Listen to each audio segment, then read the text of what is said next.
Yes. Great. And we've done it.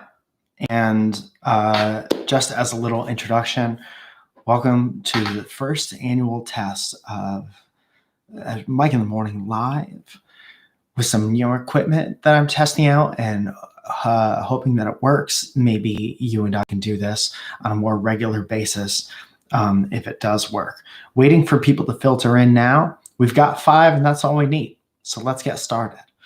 First of all, I'm cold. And I think we should point that out. And my blood from being an East Coast person has completely changed. And I can't call people from the East Coast and tell them that I'm cold because they don't care. They're like, you have the sun every day and it's 65 degrees and now you're cold, and they don't give a shit. But that's it. And that's how this morning feels to me. And also, I'm burning some essential oil because here we are. And it smells like a holiday wreath. That's the flavor of essential oil, is holiday wreath.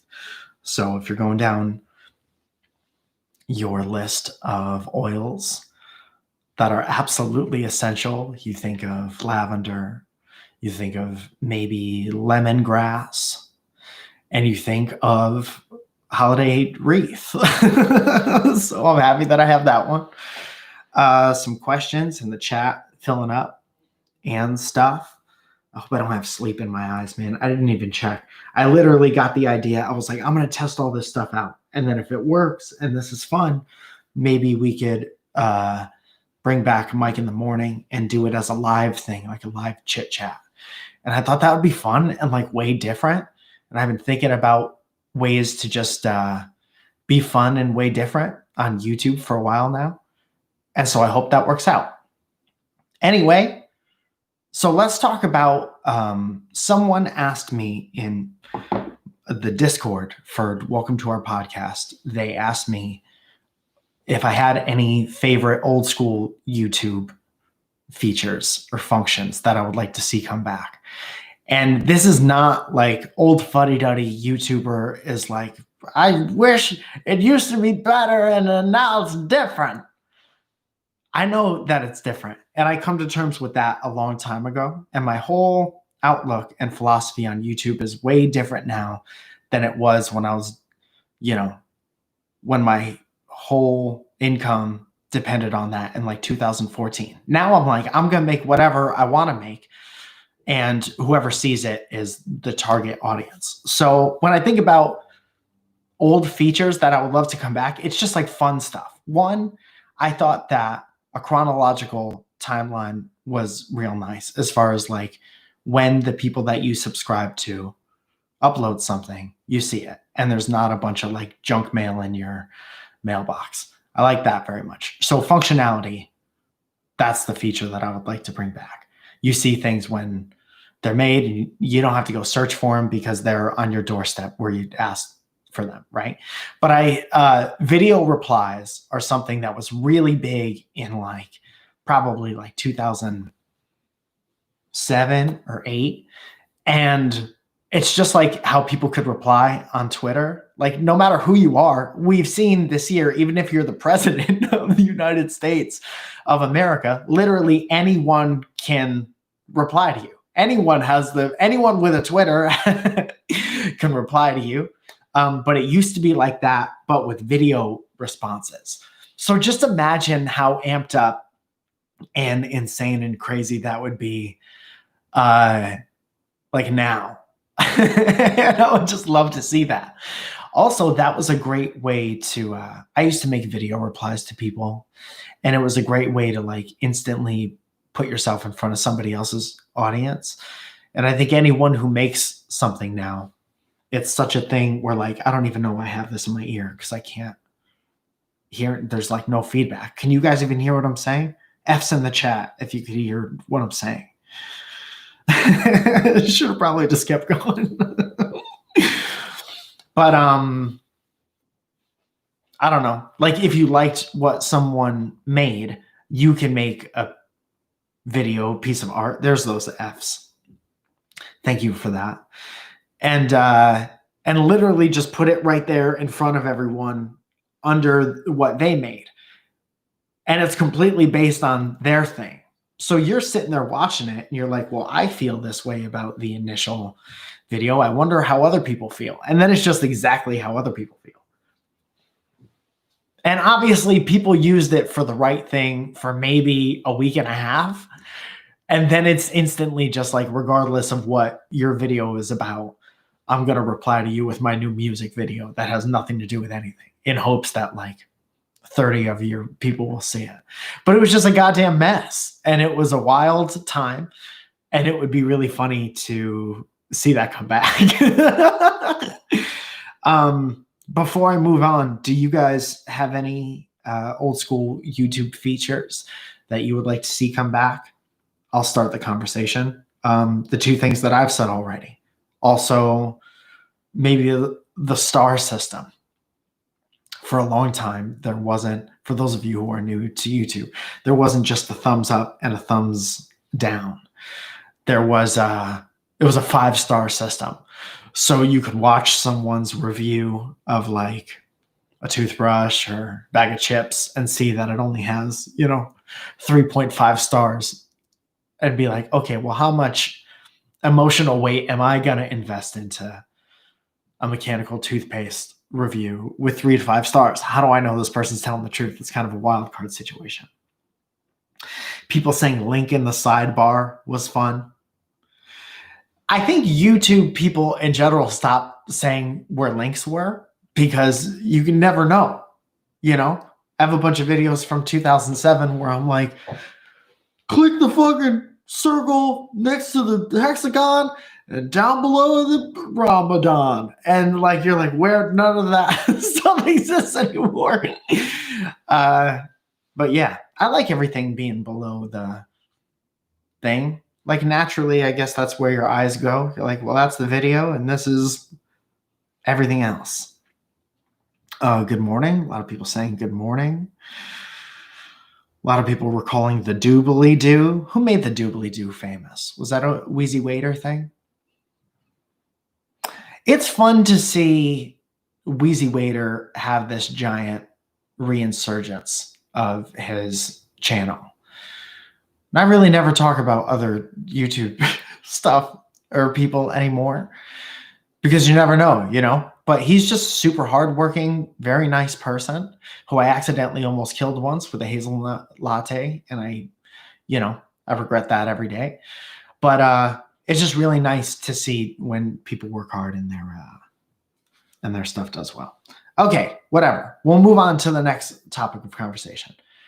I know that I tweeted about this and talked about it on maybe a podcast, but I would like to say face-to-face to you, the YouTube audience that we've both kind of grown up with creatively together. I'm going to be a voice of a cartoon on Final Space, which is my friend Olin Rogers' show. Olin Rogers is a YouTube person that I met through doing YouTube years and years ago.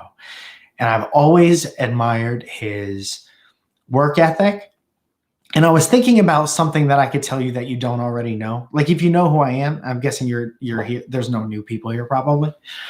But you already know that I love and respect Olin very much. And I was trying to think of some kind of specific tidbit of information that I could give you that would sound different from everything else I've said, but it was still very genuine and true. And I was thinking about why I think Olin is successful and why I think his shows are like very beautiful and much more than just like here's a show on TV right now. It's like a work of art. And I think that's because Olin has this thing where his like childhood imagination is like very much still intact. And he uses that to influence his like adult creative decisions. And I think that is very unique and awesome. And so he sold this show, Final Space, and it's in its 3rd season right now. I think it's coming out on Netflix and HBO Max and maybe Adult Swim. Don't quote me on any of that because I'm the most outside employee of this whole operation. I'm just happy to be here. per usual. But some people, like some hardcore fans of the show, have asked me like what voice I'm doing. And my response to that is I'm not going to tell you, obviously, because that's no fun. And I don't want you to, hopefully you don't even notice. And then like after the fact, we could be like, oh, I was that guy or girl or whatever, you know? Because I really think, especially with like 2020 being the way it is, you owe yourself a little like escape and a little like suspension of disbelief, and just watch the show and just imagine that you're at like a play or something and just get totally immersed in the show and love the show, and then like know who's a part of it afterwards. So, like when I watch the show, I'm not like, oh, there's Olin's scary, you know? I'm like, sometimes I hear some stuff that he does like vocally and I'm like, yeah, it's my buddy. But the show is so good that I just love the story. So I'm not going to tell you who I am. Hopefully you don't even notice and you just kind of breeze over it. And then we'll talk about it later. Somebody said, we'll know if you laugh during it. That would be the dead giveaway. Even if they put some kind of like, I don't know. I'm not going to say anything else. So that part is that. And then somebody asked me a question on same place. I have a podcast with my wife, if you don't know, called Welcome to Our Podcast.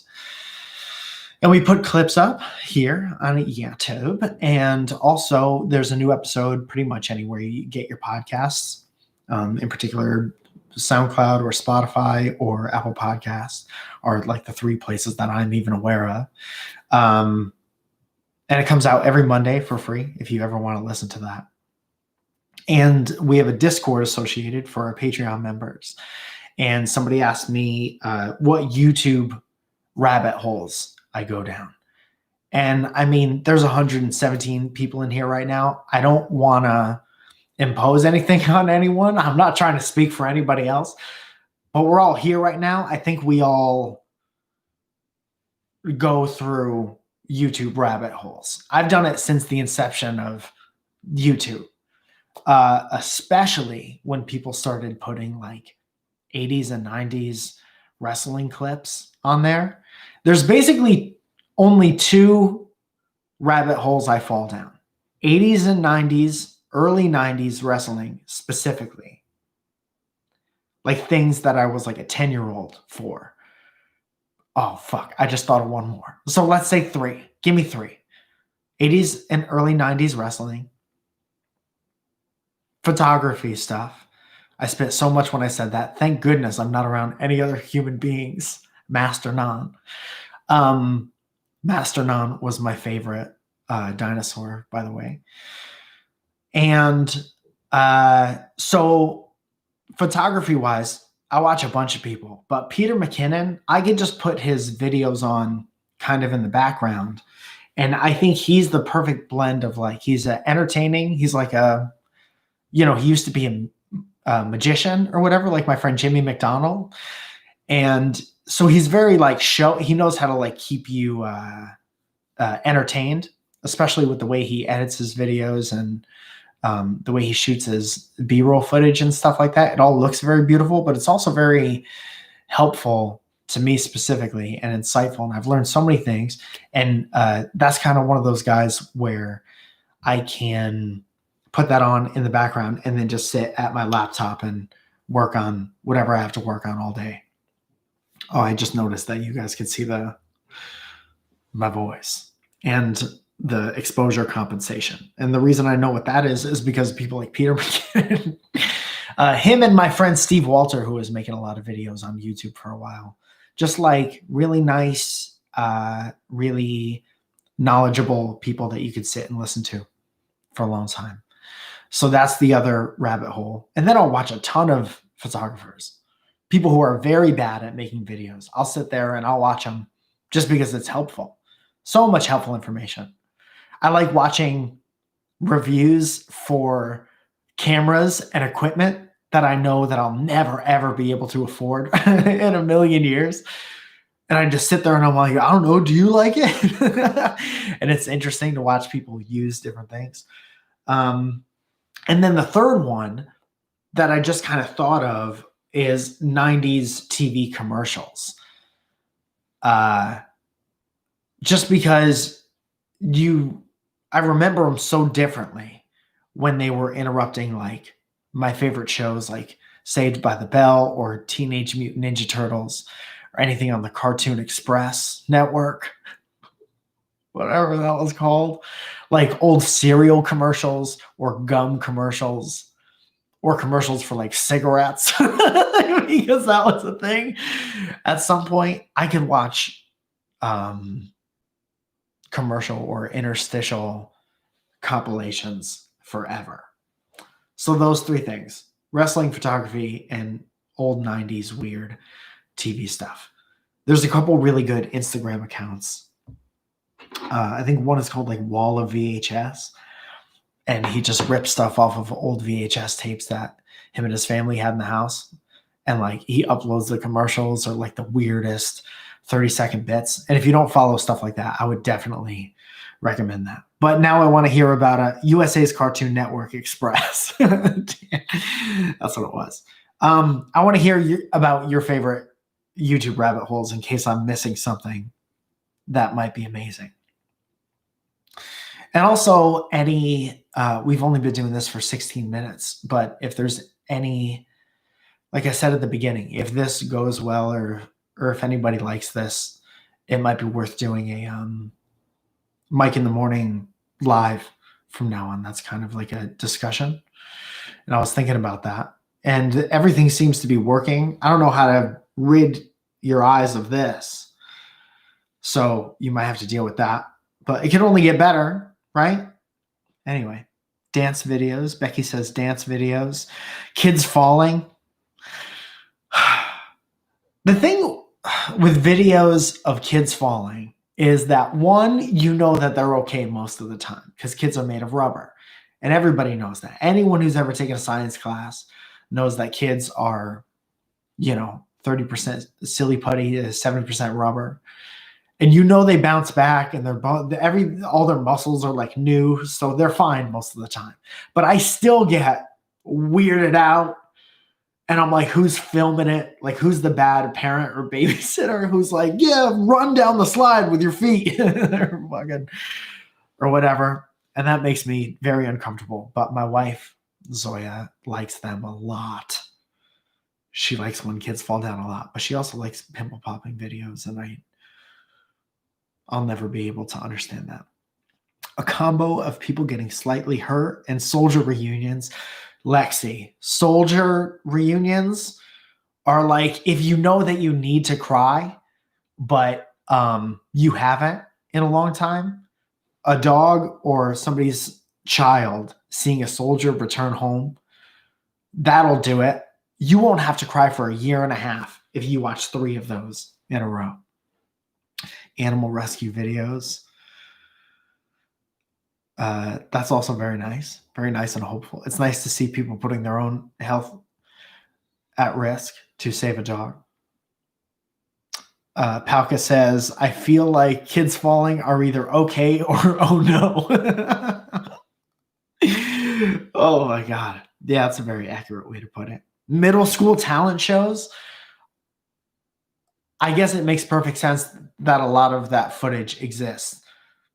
I can't imagine a parent at a talent show now who doesn't have like their phone up or a video camera. Back in the day, like back when I was in middle school, you had to bring like a whole apparatus to make sure your kids' memories were, and 3 dads would do that. But now it's like, everyone has fucking 4K in there. So why would you not? So that's funny. Listen to kids sing with like speech impediments and stuff like that. Just real cute. SciShow. I've been watching a lot of Hank Green's. I don't have TikTok at the moment.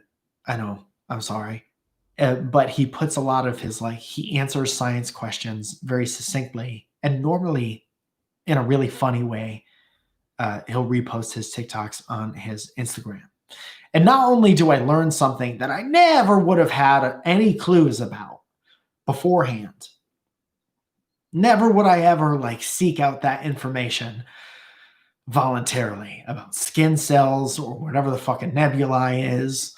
But I see his clips and they're short and succinct and entertaining, and he's just gotten really good at like exactly what an educational video on the internet needs to be. It needs to be funny and short and ridiculously smart and conversational. It needs to be about nebulae, and he just does a great job. He's the best. What else? A lot of people talking about Hank. People who fake being hypnotized on stage. You have to send me a link to that. Because maybe this is an uninformed opinion, but I thought that anyone who gets hypnotized on a stage I thought that it was like a carnival, like they were working the crowd. Chiropractor videos, I can't do that. I can't listen to people's bones. Oof. I can't listen to people's bones. Old school Sifl and Ollie episodes on MTV. Wow, you've come to the right place for that. I have a DVD somewhere of like the lost season of Sifl and Ollie, and I would love to find like seasons 1 and 2, I think. I think I bought it from like a bootleg thing at a Comic-Con. And it's just crazy. For those of you who don't know, it was an old MTV show, and Sifl and Ollie were sock puppets. And that they would just do this variety show. What's crazy is a lot of Mike in the Morning is modeled after Sifl and Ollie. So that's really crazy that you brought that up. If you watch like especially the first and second season of Mike in the Morning, like I'm sitting there with a microphone, and Sifl and Ollie, these little sock puppets, would always have a microphone in the very center of the camera when they were together. And that was from that. Also, it kind of looked like there was overlapping footage from like a taped over VHS. And Mike in the Morning was like that too. Because we didn't have like when I was little, we didn't have TiVo or the ability to just look up whatever you wanted to watch on the internet or download it or whatever. And so we would have to wait until it came on TV and find blank space on an empty tape and tape it off the TV. So you would watch an entire VHS. It would be like 3 hours of like maybe 20 to 15 minutes of a TV show with like half the commercials. And that's how we would make our that was like a YouTube playlist, basically. What else? Oh, were there subtitles that are like crazy? Sorry about that. Zay Frank's videos. I remember hearing that name a lot back in the day. How long until you and Steve are in the same room? I don't know, man. I don't know. Because everyone has a different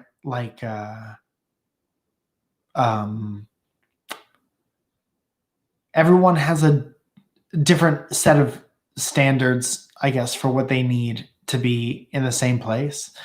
And I respect everybody else's boundaries, because it's like weird, unprecedented thing that we're dealing with. But I would imagine, I don't know, I'm not going to make any promises, but all I can say is that I'm looking forward to getting that vax in me.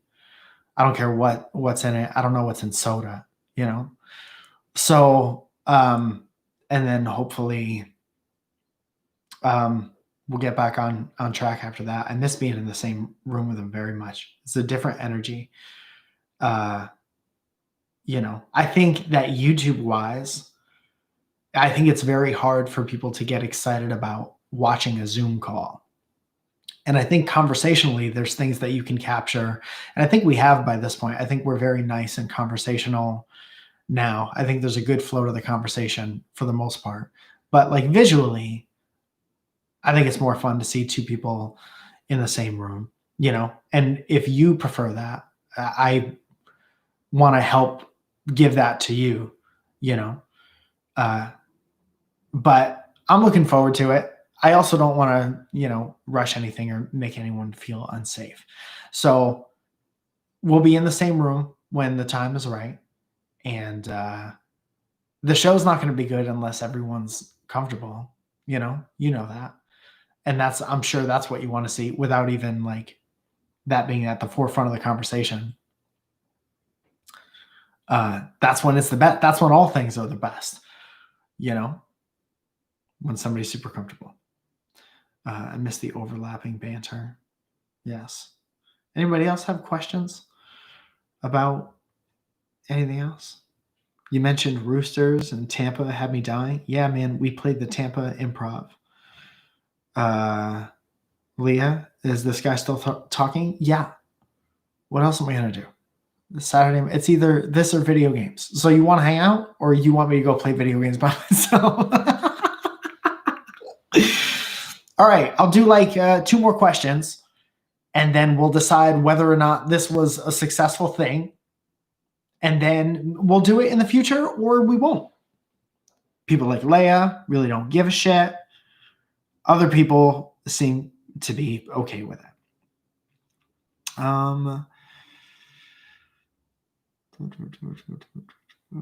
As somebody who's taking a risk, I really appreciate you taking this time to wait until it's safe. I know a lot of other podcasters and influencers.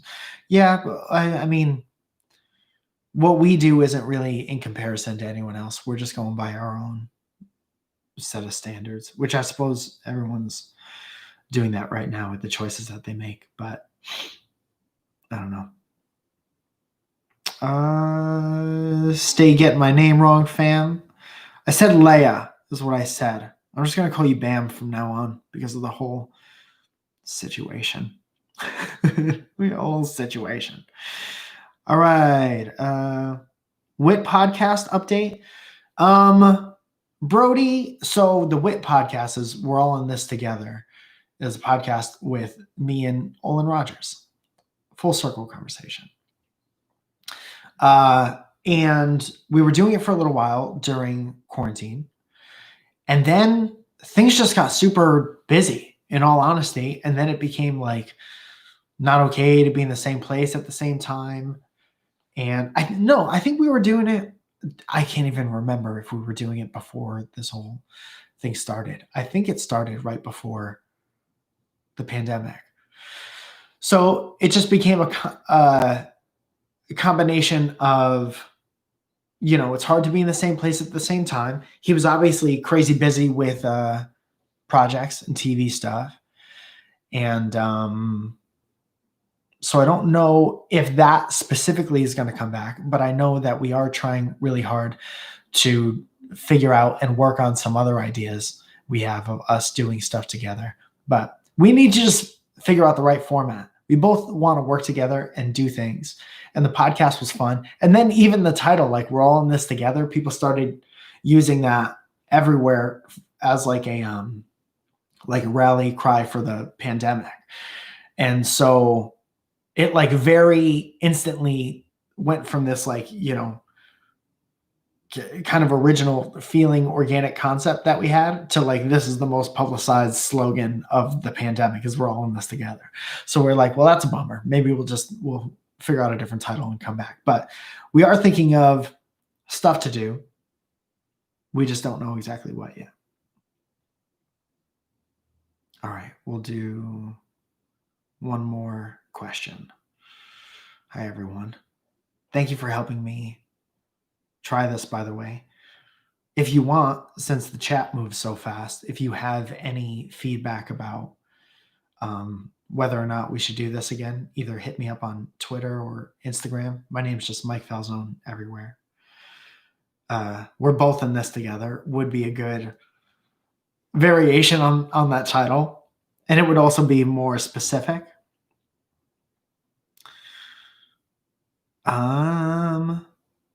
What's your ideal baseball walk-up song? Dude, there was a person, I forget who did it, but somebody was using Soul Coughing's Super Bon Bon.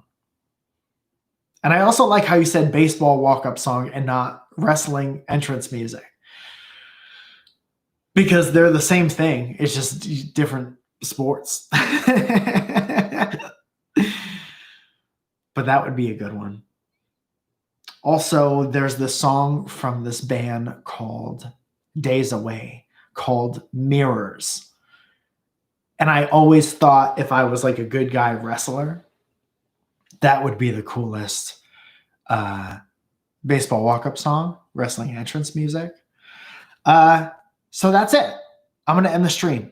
Thank you so much for being here and testing this shit out with me. It was a very nice conversation.